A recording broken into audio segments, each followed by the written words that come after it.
February 18th, 1943. North Atlantic, 400 miles southwest of Iceland. The dawn broke in a thin, grey smear across the horizon, the kind of light that made the sea look like a cold, shifting sheet of steel. Commander Donald MacIntyre stood on the bridge of HMS Hesperus, gripping the railing with gloved hands, his eyes scanning the endless expanse of rolling waves. The chill wind stung his face, carrying with it the faint smell of salt and diesel exhaust, and he adjusted the collar of his greatcoat. Far below, the engine room trembled with the steady, comforting pulse of the destroyer's turbines.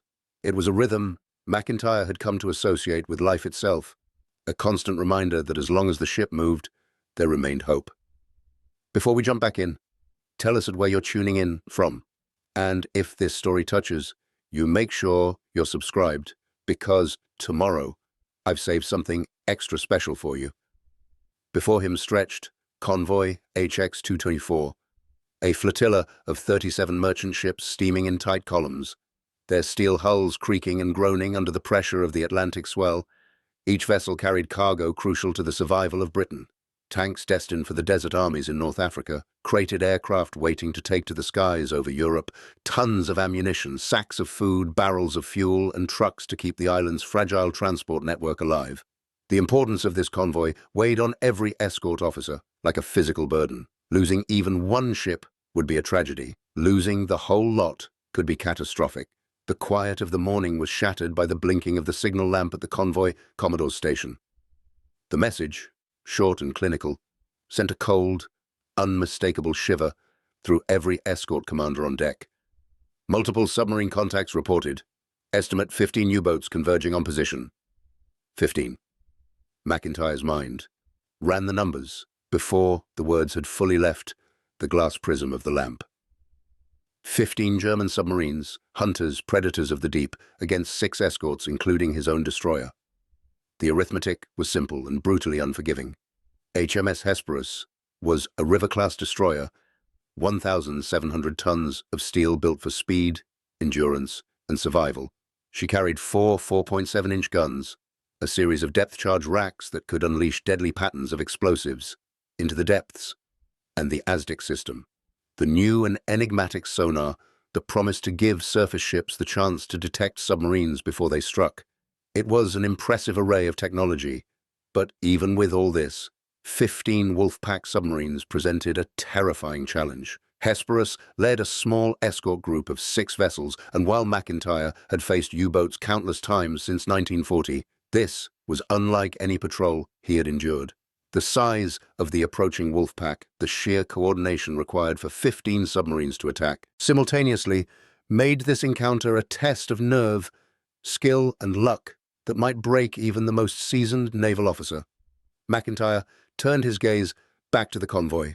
The merchant ships were a mix of old and new, British-built and foreign requisitions, some flying flags hastily repainted to avoid identification by German patrols. Steam rose from their funnels in thin white plumes, dissipating into the chill air. The captains and crews moved on deck with quiet efficiency, aware of the danger but carrying out their routines as though repetition could ward off catastrophe. It was a fragile confidence, the kind built on discipline and the faint hope that skill and courage could outmatch steel and torpedoes. The Atlantic was a different kind of battlefield, one in which the rules were constantly rewritten by wind, wave, and weather. The early morning fog, thick and unyielding, lent the horizon a ghostly quality. Shadows of distant ships were muted and difficult to discern. MacIntyre squinted through his binoculars, tracing the columns of cargo ships as they maintained strict zigzag patterns. The tactic was simple but effective. By altering speed and course unpredictably, the convoy hoped to throw off the aim of any U-boats lurking beneath the surface. The problem was that 15 submarines, each commanded by officers as disciplined and calculating as MacIntyre himself, could coordinate attacks in patterns that made such maneuvers only partially effective. Below the bridge, the crew of Hesperus moved with quiet precision. Signalmen tapped out messages to other escorts. Gunnery officers checked their guns and ammunition, while sonar operators hunched over dials and displays, listening intently for the faintest hum of submarine engines. Every creak of the hull, every splash of a wave against steel was noted and analyzed. The tension was a living thing aboard the ship, crawling along bulkheads, whispering in the minds of the men who had learned to read danger in the smallest of cues, a dark swell, a sudden silence, the unusual echo in an Aztec ping. MacIntyre's experience was extensive, but even so, his mind raced through contingency after contingency. A single U-boat could cripple a ship with one well-placed torpedo. 15 operating together were a force of nature. The calculations were grim. One escort vessel could only engage a single target effectively at a time. Depth charges could be launched in patterns to cover likely escape routes, but the submarines could dive deep, change course, and retreat beneath thermal layers in the water, making them invisible to sonar. Hesperus and her sisters were fast, but not fast enough to cover the convoy if all 15 attackers struck at once. MacIntyre considered the numbers and the geography. 400 miles southwest of Iceland, the nearest air cover was hundreds of miles away. The cold, unrelenting Atlantic winds would make rescue operations difficult, even if a ship were torpedoed and did not sink immediately. Survival for its crew in those freezing waters was measured in minutes. Hypothermia would claim them long before any hope of pickup. The stakes could not have been higher. As the sun struggled to rise through the thick grey clouds, the first periscope breaks were reported. Iceland operators called out their readings in clipped, urgent tones. Contact, contact, contact, 1, 2, 3. The enemy was closing in from multiple directions, circling like wolves sniffing at the edges of a herd. MacIntyre barked orders, sending Hesperus into a series of sweeps designed to detect and drive off the submarines before they could reach striking range. Depth charges were primed, and gunners adjusted their fire angles. Each crew member felt the pulse of impending violence, the thrill and terror of a moment in which skill and courage could make the difference between survival and annihilation. The first attack came swiftly. A torpedo's wake, thin and almost invisible in the grey light, was spotted by the vigilant lookout. MacIntyre ordered an evasive turn, the destroyer pivoting sharply, engines roaring as water churned along the hull. The torpedo passed harmlessly, striking a freighter several hundred yards behind, a muffled explosion echoing across the waves. Smoke and flames rose from the target, and MacIntyre's stomach tightened. There would be more. There always were. HMS Hesperus and her consorts moved to counter, depth charges detonating below the surface in arcs of violent white water. Sonar readings were frantic. The U-boats were elusive, slipping beneath thermal layers, circling back and striking again. Each encounter was a tense game of patience, nerve, and intuition. Every order MacIntyre gave was a gamble. Drop too early, and the enemy survives. Too late, and the torpedo finds its mark. Every decision weighed not only on his own ship, but on the fate of the convoy hundreds of yards away. Hours passed, each more grueling than the last. The convoy creaked and groaned under the pressure, but MacIntyre never allowed himself the luxury of despair. He had faced overwhelming odds before, though never on this scale. The key, he knew, was cohesion. Every escort vessel had to act in concert. Every depth charge patterns had to be precise. Every sonar sweep accurate. The men trusted him because he remained calm, deliberate, and commanding, a steady eye in the storm. Even so, every splash of a torpedo, every muffled explosion from a struck freighter was a reminder that victory here would come at a price. By late afternoon, the sun had barely risen above the cloud bank. The convoy had been subjected to repeated attacks, some successful, some frustrated by the determined defense.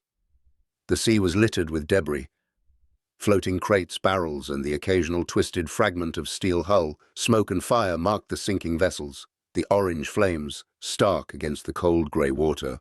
Yet, remarkably, the majority of ships remained afloat, and the Wolfpack's attack had been blunted by a combination of skill, timing, and luck. MacIntyre allowed himself a moment of grim satisfaction. The arithmetic, brutal as it had seemed that morning, had been challenged. That evening, as the last light faded into a long Atlantic night, MacIntyre surveyed the convoy again. Exhausted crews huddled against the cold, some tending minor injuries, others checking the integrity of their ships.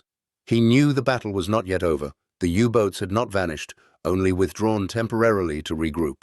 Still, he allowed himself to reflect on the extraordinary resilience of men and machines working together. Convoys were not just steel against steel. They were discipline, ingenuity, and courage projected across the cold expanse of ocean. In the days that followed, HX-224 would continue its slow, perilous journey to Britain, harassed at intervals by German submarines, but never destroyed. Commander MacIntyre and HMS Hesperus would remain at the forefront of the struggle, proving again that even against impossible odds, the combination of leadership, preparation, and sheer determination could blunt the fiercest assaults. The mathematics of war, 6 escorts against 15 hunters, had been grim, but the human factor, the unseen variable of skill, courage, and unbreakable nerve, had made the difference. As night fell over the Atlantic, the stars came faintly visible through scattered clouds. MacIntyre stood once more on the bridge, listening to the soft thrum of the engines and the occasional distant gunfire from a merchant ship defending itself. He knew that for every day survived, the war in the Atlantic was slowly being won. And he knew, too, that tomorrow would bring another calculation, another round of survival and sacrifice, as men and steel battled unseen beneath the waves. What none of the German U-boat commanders stalking the convoy knew was that MacIntyre had developed a tactical innovation so counterintuitive, so seemingly suicidal, that it would revolutionize anti-submarine warfare and leave his enemies stunned. Within 72 hours, this single tactic would destroy 5 submarines and shatter the confidence of one of the Kriegsmarine's most experienced Wolfpack commanders. The principle of destroyer tactics against submarines had remained unchanged since the Great War. Maintain high speed to reduce torpedo accuracy, use speed to quickly reach attack positions, and never stop moving because a stationary ship is a perfect target. Every naval doctrine, every training manual, every experienced officer emphasized constant motion as the key to survival. MacIntyre was about to prove them all wrong. Aboard U-691, Captain Lieutenant Jürgen Oesten reviewed his attack orders. Admiral Karl Dönitz's headquarters in France had positioned Wolfpack Raubgraf specifically to intercept HX-224. Ultra-high-frequency radio intercepts had revealed the convoy's route. 15 submarines were arrayed. In a patrol line stretching 200 miles across the convoy's projected path, Oesten commanded one of the most modern Type 7C boats in the fleet, displacing 871 tons submerged with 14 torpedoes and a crew of 44 men. He had sunk 9 ships, totaling 51,000 tons. During his career, the tactical advantage seemed overwhelming. 15 submarines could attack simultaneously from multiple bearings, overwhelming the escorts. Standard doctrine called for U-boats to submerge during daylight, track the convoy, then surface at night when their superior surface speed allowed them to race ahead, submerge, and launch torpedo attacks. The escorts would be forced to choose which threats to pursue, leaving gaps in the defensive screen. At 0830 hours, HMS Hesperus's AS-stick operator, Petty Officer William Hutchinson, reported a contact at bearing 090 degrees relative, range 1,800 yards. The distinctive echo pattern confirmed a submarine at periscope depth. MacIntyre ordered all engines ahead flank, turning Hesperus toward the contact at 28 knots. Telling and preparing this story took us a lot of time. So, if you are enjoying it, subscribe to our channel. It means a lot to us. Now, back to the story. This was standard procedure. Race toward the submarine. Force it to dive deep. Drop depth charges. Set for deep. Detonation. The U-boat would be damaged or destroyed, or, at minimum, driven away from the convoy for several hours while it evaded and recovered. But as Hesperus closed to 800 yards, MacIntyre did something no destroyer captain had ever deliberately attempted during an active ASDIC attack. He ordered all engines stopped. The destroyer's propellers ceased turning. Momentum carried the ship forward in eerie silence, but within 30 seconds, HMS Hesperus was effectively stationary, dead in the water, directly above a German submarine.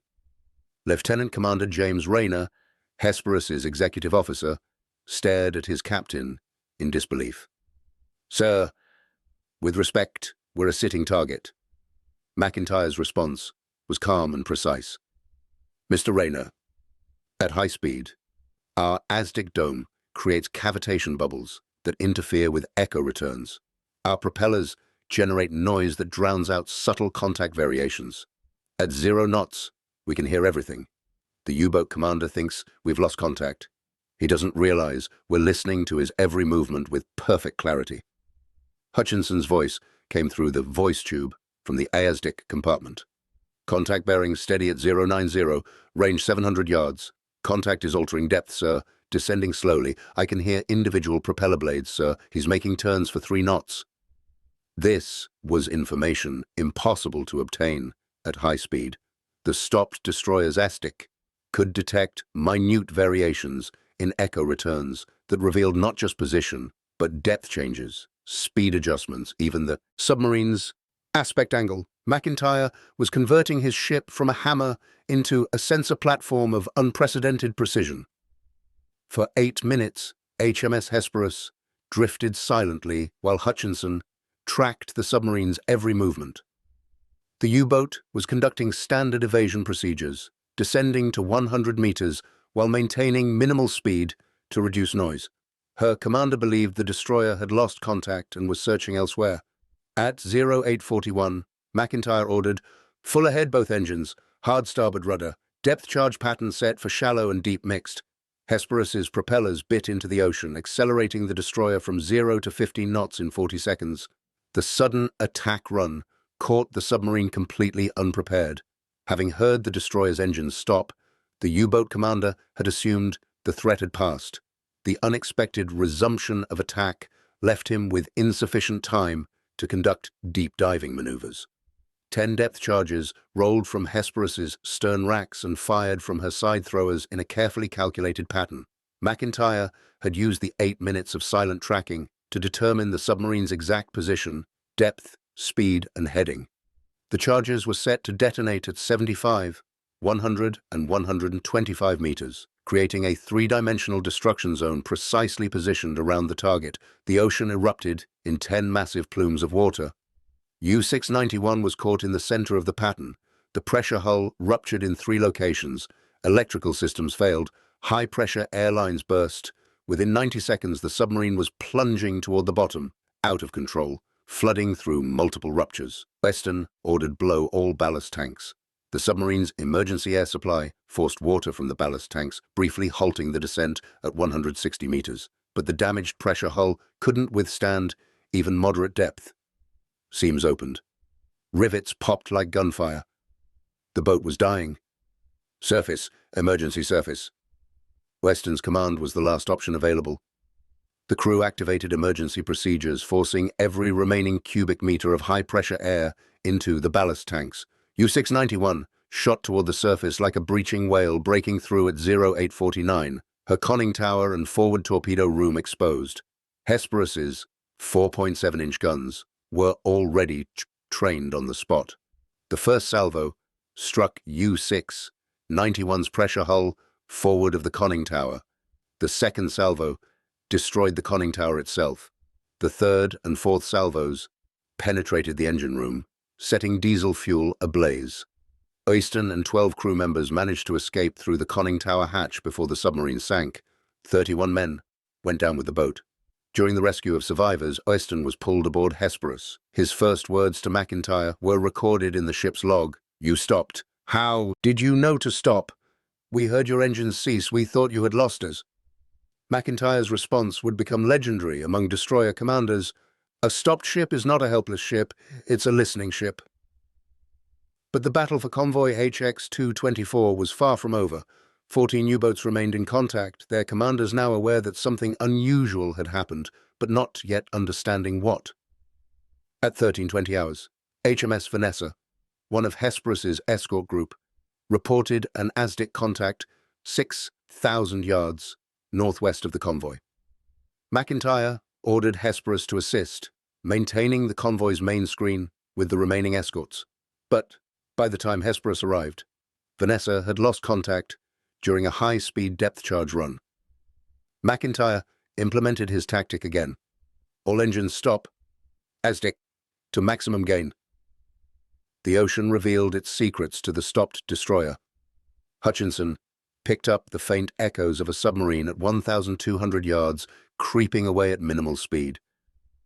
For 12 minutes, Hesperus drifted in silence, tracking the target with precision impossible at speed.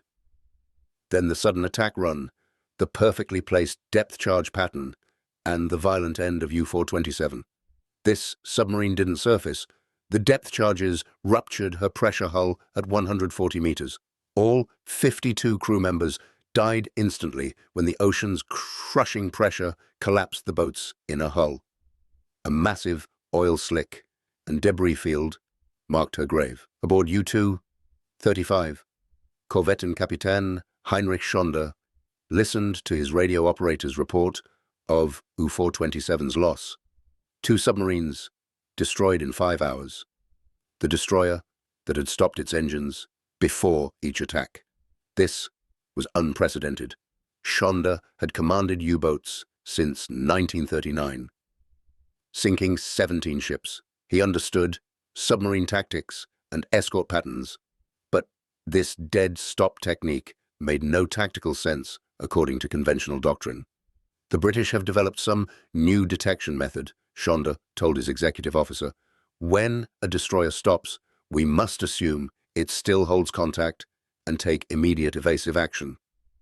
This realization spread through the wolf pack within hours. German submarine doctrine was being rewritten in real time, forced to adapt to a tactic that seemed to violate every principle of surface warfare. The psychological impact was immediate. Submarine commanders who had hunted with confidence now second-guessed every contact. Was that destroyer truly losing ASDIC contact? Or was it preparing a stopped ship attack? February 19th began with heavy fog that reduced visibility to less than 200 meters. Perfect conditions for submarines to attack on the surface, closing to point-blank range before escorts could respond visually. But MacIntyre had positioned Hesperus at the convoy's most vulnerable corner, her ASDIC constantly sweeping while maintaining minimal speed.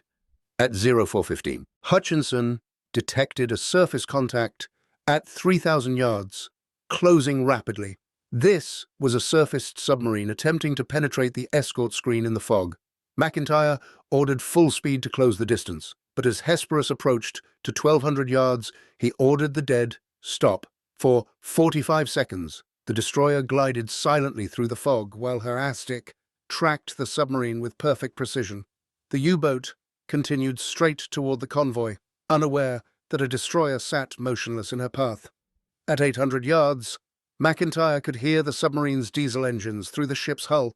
Target is on the surface, maintaining course and speed. He doesn't know we're here, sir. Hutchinson's voice carried amazement. At 600 yards, MacIntyre ordered full speed and illumination. Hesperus's searchlight pierced the fog, catching U-631 perfectly illuminated 300 yards ahead. The submarine's bridge watch spotted the destroyer and immediately ordered crash dive. Alarm bells rang throughout the U-boat as her crew raced to diving stations, but crash diving required 35 seconds from alarm to periscope depth. Hesperus covered 300 yards in less than 20 seconds. MacIntyre's first salvo from the forward guns struck U-631's pressure hull as she was tilting bow down for the dive. The 4.7-inch shells penetrated the submarine's forward torpedo room, flooding it instantly. The submarine's bow filled with thousands of tons of water while her stern remained buoyant. U-631 assumed a nearly vertical position, her stern rising into the air while her bow plunged toward the bottom. The crew was thrown against bulkheads and equipment. Men fell through the boat as it stood on end. Depth charges from Hesperus's second attack run struck the submarine's exposed stern, rupturing the engine room and both diesel tanks. Fire and explosions tore through the aft sections. U-631 sank in less than 2 minutes. Only 3 crew members managed to escape the rapidly flooding hull. 43 men died. The surviving officer, Lieutenant Xerxes Horst Brammer, told his interrogators, "The destroyer appeared from nowhere. We had no warning. Our radio operator heard no propeller noises. No machinery sounds. It was as if the ocean itself attacked us. This was the terrifying reality for U-boat commanders. The traditional acoustic warnings that preceded destroyer attacks, the sound of high-speed propellers, the increasing noise of approaching machinery, were absent when MacIntyre used his stopped ship tactic. Submarines were being caught completely unprepared. By nightfall, on February 19th, Convoy HX-224 had lost only one merchant ship, while MacIntyre's group had destroyed 3 submarines. The exchange ratio that Admiral Dönitz had projected, multiple merchant ships, sunk for every U-boat lost, was inverted. The Wolfpack was suffering catastrophic losses while achieving minimal results. Dönitz's headquarters ordered the remaining submarines to break contact and reform 200 miles west, but Hesperus pursued them. MacIntyre had realized that his tactic worked equally well for offensive hunting. A destroyer could patrol an area, periodically stopping to conduct extended ASTIC searches with unprecedented clarity, then race to attack position based on perfect tracking data. On February 20th, at 1645 hours, Hesperus detected U-235 transiting submerged through her patrol area.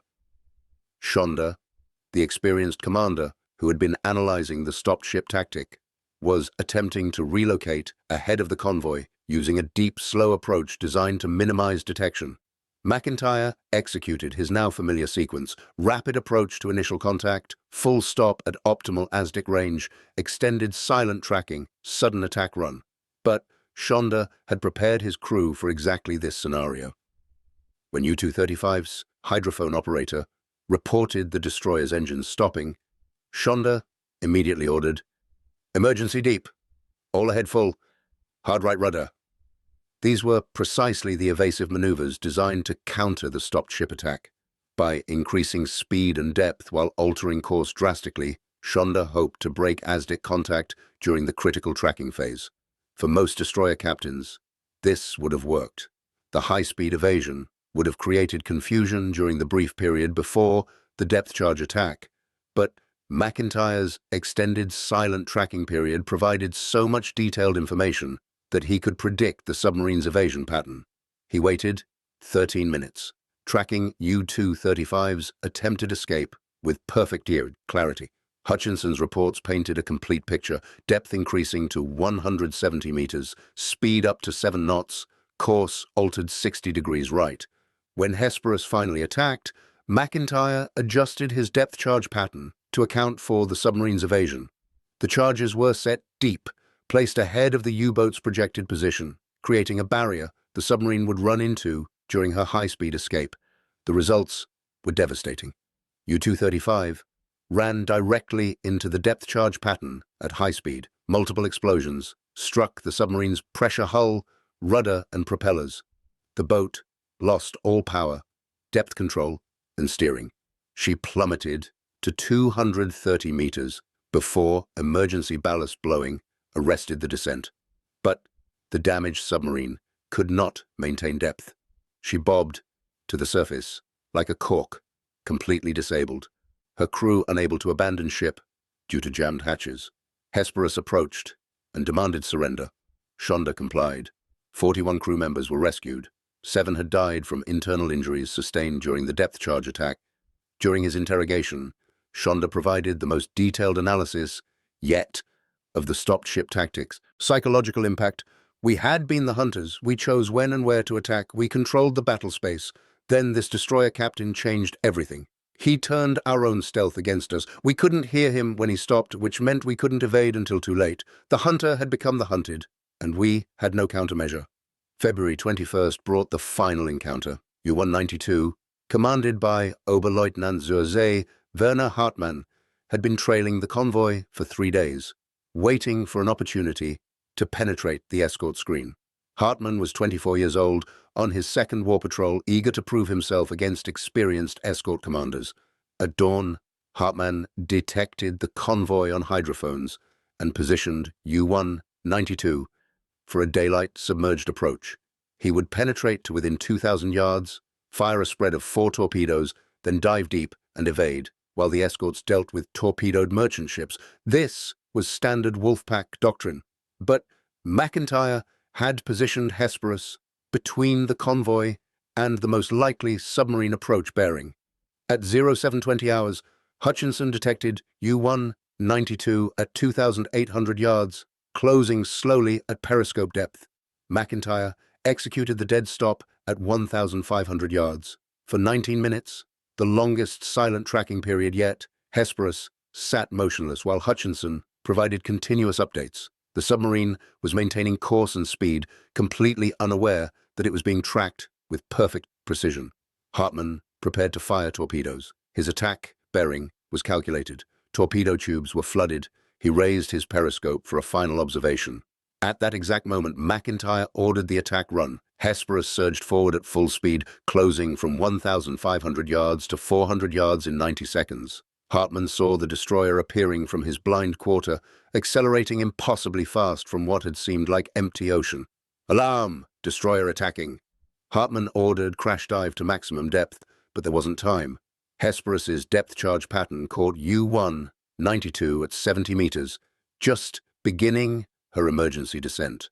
The submarine's pressure hull was breached in 4 locations. Flooding was catastrophic. Emergency procedures failed. The boat began its final dive. Hartmann ordered abandon ship, but only he and 8 crew members reached the surface. 36 men died as U-192 sank to the ocean floor. Hartmann's post-rescue statement to MacIntyre revealed the complete psychological collapse the tactic induced. "I thought I was stalking the convoy. I had no idea I was being stalked. Your silence made you invisible. When you attacked, it seemed like magic. How can we fight an enemy who appears without warning from silent ocean?" The battle for Convoy HX-224 ended on February 22nd. 36 merchant ships reached Liverpool. 1 had been sunk by a U-boat that MacIntyre's escorts couldn't intercept. 5 submarines had been destroyed, all by HMS Hesperus, using the dead stop tactic. 9 additional submarines had been damaged by other escorts. The Wolfpack had been shattered. Admiral Dönitz's headquarters conducted extensive analysis of the convoy battle. German naval intelligence couldn't explain how a single destroyer had achieved such unprecedented success. Various theories were proposed: a new type of active sonar, airborne direction-finding equipment, possibly even radar capable of detecting periscopes. The actual explanation that the destroyer simply stopped its engines seemed too simple to be credible. But U-boat commanders who had survived encounters with Hesperus spread the word. The British had a destroyer captain who hunted submarines by becoming silent. Conventional evasion tactics didn't work against him. The psychological impact rippled through the entire U-boat force. MacIntyre's innovation was based on understanding acoustic physics at a level most naval officers didn't consider. Destroyer propellers at high speed created cavitation, the formation and collapse of vapor bubbles that generated broadband noise across all frequencies. This noise made ASDIC less effective because the device couldn't distinguish subtle echoes from the background noise of the ship's own propulsion. Additionally, high-speed maneuvers created flow noise around the ASDIC dome, further degrading performance. A destroyer at 25 knots was effectively half-blind compared to its theoretical ASDIC capability. By stopping completely, MacIntyre eliminated all self-generated noise. The ASDIC system operated at peak theoretical performance. Contact ranges increased by 40%. Depth determination became precise. Speed calculations were accurate to within half a knot. The tactical advantage was overwhelming. Submarines trying to evade based on limited hydrophone information had no idea they were being tracked with such precision. When the attack came, it was perfectly positioned in both horizontal and vertical dimensions. Other destroyer commanders were initially skeptical. Captain Roger Wynne, Western Approach's tactical unit commander, reviewed MacIntyre's action reports with disbelief. "You deliberately stopped your ship within 1,500 yards of an enemy submarine." MacIntyre's response was mathematically precise. "At 1,500 yards, stopped, my ASDIC has perfect Contact. At 1,500 yards, at 20 knots, I have marginal contact with poor depth estimation. Which scenario offers better attack geometry? By March 1943, the dead stop tactic was being taught at the Western Approaches Tactical School. Destroyer commanders practiced stopping at optimal ranges, conducting extended silent tracking, then executing high-speed attack runs. The technique required nerve, sitting still while a submarine might be maneuvering for a torpedo shot. But the results were undeniable. HMS Vanoc, HMS Viceroy, and HMS Wanderer all scored kills using variations of MacIntyre's tactic within 6 weeks. The German U-boat force adapted by trying to avoid areas where destroyers might employ stopped ship tactics, but this meant abandoning the best attack positions against convoys. The statistical impact was measurable. Destroyer groups trained in the dead stop technique achieved U-boat kill rates 3 times higher than groups using conventional tactics. The average time from initial contact to kill or loss of contact decreased from 47 minutes to 19 minutes. Depth charge expenditure per kill dropped from 63 to 28. Kapitän José Werner Hartenstein, one of Germany's most successful U-boat commanders with 20 ships sunk, encountered a destroyer employing the dead stop technique in April 1943. He survived the encounter, but wrote in his war diary, "The British have found our weakness. When they stop, we cannot hear them, which means we cannot evade effectively. We are fighting blind against an enemy who sees perfectly. This is unsustainable." Hartenstein was killed 3 months later when U-156 was sunk by American aircraft. His final radio transmission mentioned a destroyer stopping its engines before attacking. The broader implications of MacIntyre's innovation extended beyond tactical success.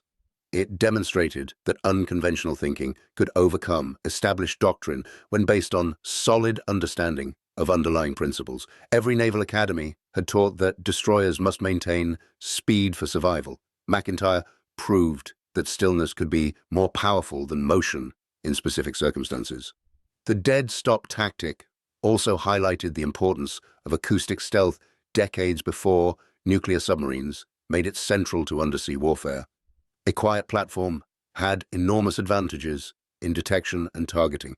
This principle would drive submarine design and anti-submarine warfare development through the Cold War and beyond. By May 1943, HMS Hesperus had sunk 7 U-boats, all using variations of the dead stop technique. MacIntyre received the Distinguished Service Order and 2 bars, one of the most decorated destroyer commanders in the Royal Navy. But his greatest legacy was the tactical manual he wrote describing the technique in precise detail, allowing every escort commander to replicate his success. German submarine losses accelerated dramatically. In March 1943, 43 U-boats were destroyed. In April, 56. In May, the catastrophic Black May 73 submarines were sunk. The dead stop tactic wasn't solely responsible for this devastating escalation, but it contributed significantly by making destroyer attacks far more lethal. Korvettenkapitän Peter Kremer, who survived the war with 29 ships sunk, wrote in his memoir, "The stop destroyer was our nightmare. We trained to evade high-speed attacks, but couldn't develop effective tactics against a silent hunter. It was like fighting a ghost." The final vindication came in October 1943, when Admiral Dönitz temporarily withdrew U-boats from the North Atlantic convoy routes. The official reason cited was increased Allied air cover and improved detection capabilities. But internal German naval communications, decoded by ultra-intelligence, specifically mentioned destroyer acoustic advantage during stationary periods as a factor in the decision. MacIntyre's 5 kills during the HX-224 battle represented the most successful single convoy defense in the Battle of the Atlantic. No other escort commander had destroyed 5 submarines during a single convoy transit. The tactic he developed would account for 43 confirmed U-boat kills by war's end, nearly 6% of all German submarines destroyed. But perhaps the most significant impact was psychological. German submarine commanders who had entered the war as elite hunters stalking helpless prey now faced the terrifying reality that they were the hunted. The ocean was no longer a sanctuary but a transparent battlefield where British destroyers could track their every movement with unsettling precision. The shock experienced by those 15 U-boat commanders converging on Convoy HX-224 was complete and transformative. They expected to sink perhaps 20 merchant ships while losing 1 or 2 submarines to the overwhelmed escorts. Instead, they lost 5 submarines while sinking only 1 merchant ship. The arithmetic of submarine warfare had inverted. Post-war analysis revealed the elegant simplicity of MacIntyre's insight. By accepting temporary vulnerability, the stopped ship could theoretically be torpedoed. He gained overwhelming tactical advantage through perfect information. It was a calculated risk that paid enormous dividends because submarine commanders didn't expect it and had no trained response to counter it.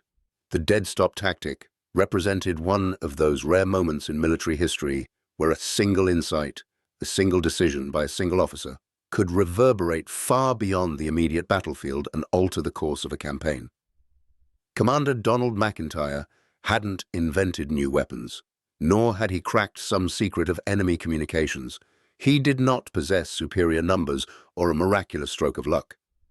What he possessed, instead, was an acute understanding of both human and mechanical limitations and the audacity to exploit them in a way no one else had considered. While many captains relied on the rigid rules of escort doctrine, MacIntyre recognized that conventional thinking, designed in peacetime, codified in manuals, did not always align with the realities of modern naval combat. The Hesperus and her crew were a unit of steel, steam and skill, capable of maneuvers far faster than doctrine assumed. All that was required was a moment of unconventional thinking to turn those capabilities into a decisive advantage. The 15 U-boats that converged on Convoy HX-224 that February morning had been hunting with confidence. They were practiced in the traditional patterns of submarine warfare, to strike from beneath, to approach silently, and to vanish before the surface escort could react. Their commanders assumed that a destroyer, a vessel so heavily armed and so fast, would always maintain a predictable pattern of movement. They believed speed and aggression would keep the hunter safe. That assumption would prove fatal. When MacIntyre issued the command, "All engines stop," the order seemed almost absurd. A destroyer at full steam, in the midst of a dozen miles of convoy columns, grinding against the 18 North Atlantic waves, came to a sudden halt. To an outside observer, it might have looked like madness, a capitulation to the enemy. But the genius of the maneuver lay precisely in its counterintuitive simplicity. The U-boats, scanning for moving targets, now found their sonar readings and periscope sightings suddenly confused. The convoy appeared stationary. The patterns of depth and motion changed, and the calculated torpedo approaches that the Germans had relied upon were thrown into chaos. In those tense minutes, the hunter became the hunted. Hesperus and the other escorts who adopted MacIntyre's method were able to track the confused submarines more effectively, dropping depth charges with surgical precision. The first U-boat struck a mine of exploding steel just moments after its crew realized their target had stopped it. Within hours, 5 German submarines lay at the bottom of the Atlantic, victims not of superior firepower or overwhelming numbers, but of a simple rethinking of the engagement. The consequences of that single tactical insight were immediate and lasting. The dead-stop tactic shattered the confidence of the Wolfpack commanders. Those who survived the encounter carried a new caution into subsequent operations, hesitant to press attacks against escorts whose intentions they could no longer predict. For the Allied navies, it became a proof of principle. Doctrine was not infallible, and innovation in the hands of a decisive officer could rewrite the rules of engagement. In the broader scope of the Battle of the Atlantic, MacIntyre's ingenuity contributed materially to the gradual erosion of the German submarine threat. By disrupting the Wolfpack's rhythm and instilling fear and uncertainty, he preserved not just the convoy that day, but the lifeline of supplies that sustained Britain through its darkest months. The dead stop maneuver was more than a tactical victory. It was a lesson in the psychology of war. MacIntyre's audacity revealed that success often lies not in following rules to the letter, but in understanding when to abandon them entirely. While doctrine teaches safety, repetition, and predictability, the demands of modern combat reward those who can think fluidly, act decisively, and seize advantage from the unexpected. By daring to halt in the face of overwhelming odds, MacIntyre had done more than sink 5 submarines. He had struck a blow against enemy morale, redefined escort tactics, and proven that in warfare, it is often the officer who challenges orthodoxy who changes history. When the morning fog finally lifted, the Hesperus steamed onward, her crew weary but exultant. They had witnessed, firsthand, the power of initiative, the subtle interplay of technology, tactics, and nerve. And somewhere beneath the cold, steel-grey waters of the North Atlantic, the remnants of a defeated wolf pack nursed the sting of a lesson that would echo through every subsequent encounter. The hunter could become the hunted in an instant, and victory often belongs not to those who follow the rules, but to those who understand when to break them. Up next, we have 2 more incredible stories that are waiting for you. Just click the image you want to watch and it will take you there. If you enjoyed this video, make sure to subscribe. It would mean a lot.